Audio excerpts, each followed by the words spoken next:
En esta estrategia de triangulación, la víctima tiene todas las de perder y se garantiza el psicópata una intensificación artificial del deseo de la víctima por él y al mismo tiempo el poder acusar a ésta de todas esas emociones que él ha inducido de forma artificial que le van a servir para culpabilizar y hundir más en la vergüenza a la víctima.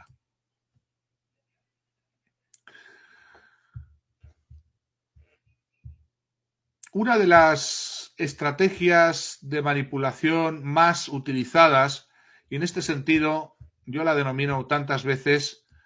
la verdadera arma no de destrucción masiva, sino de distracción masiva, es el envolver a la víctima con la enorme, casi siempre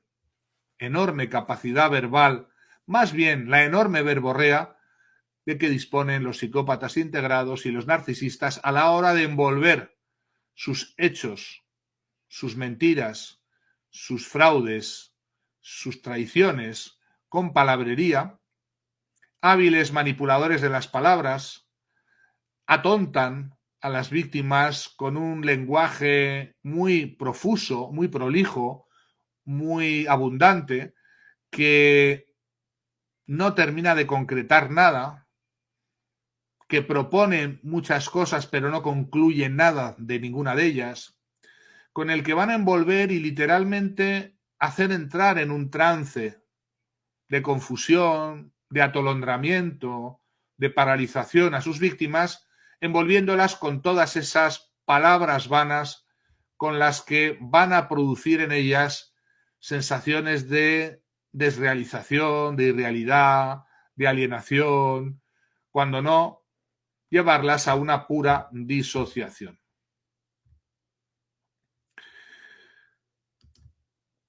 Esa palabrería, esa capacidad de envolver con palabras a las víctimas es el verdadero arma de distracción masiva.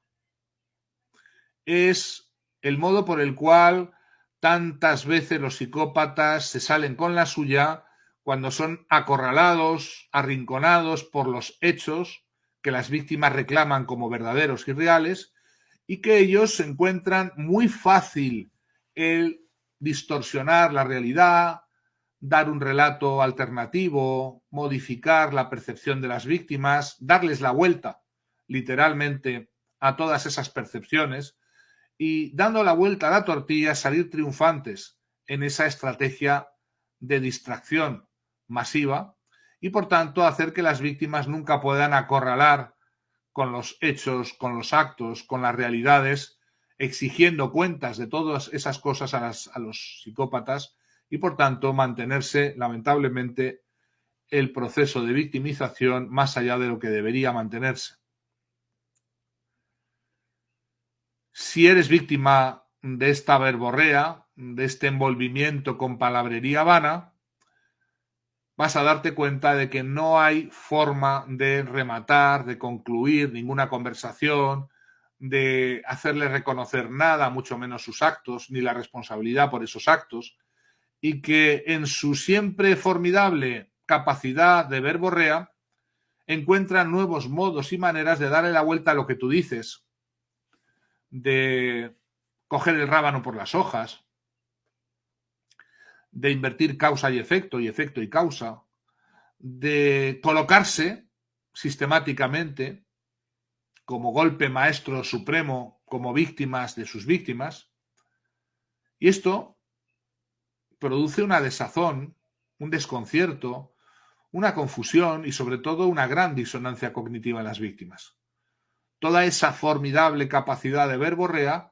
le lleva a la víctima o bien a salir de su quicio emocionalmente, generando respuestas de impaciencia, de irritabilidad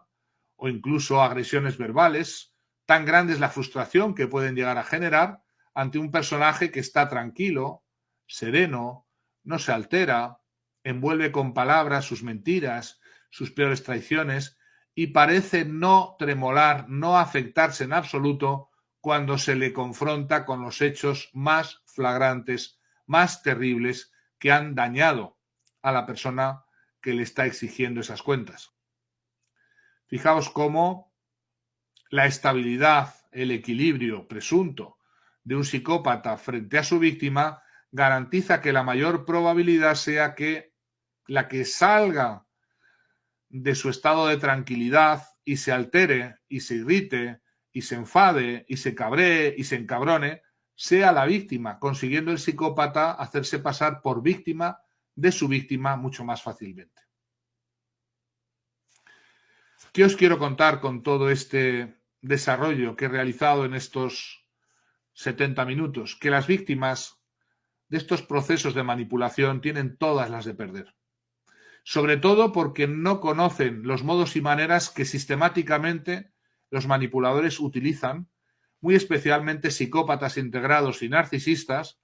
y que condenan a las víctimas a años sin término de depredación en medio de un daño postraumático creado y generado por la misma relación y además en medio de una disonancia cognitiva que les lleva a creerse las malas de la película a las víctimas y que las lleva a creerse las psicópatas y que les lleva a cuestionarse y les lleva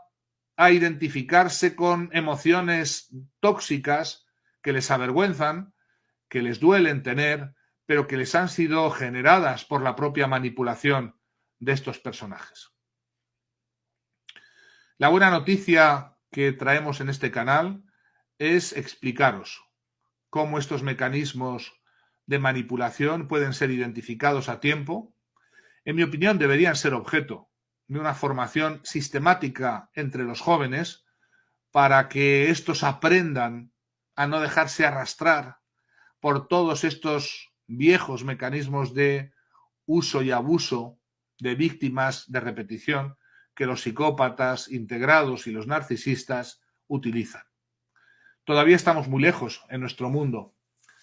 en pleno siglo XXI, de conseguir una inoculación real y verdadera de anticuerpos en las víctimas potenciales de estos personajes, y lo más normal es que cuando aparezca uno de ellos en tu vida vas a ser irremediablemente depredada, abusada, destruida, porque la probabilidad de que identifiques el proceso a tiempo es prácticamente nula o muy cercana a cero. En definitiva, esta tarea que nos ocupa en este canal de arrojar luz, de explicar mecanismos sutiles, reacciones complejas de la mente de las víctimas de estos procesos, está dirigido a mejorar el pronóstico que lamentablemente es bastante funesto de la víctima de estos manipuladores excelentes, de estos campeones olímpicos del uso y abuso de los demás, de estos verdaderos genios del fraude, la mentira, la distorsión, el farfulleo, la verborrea incontenible, en definitiva, de todas las peores mañas posibles que quepa imaginar en una especie humana.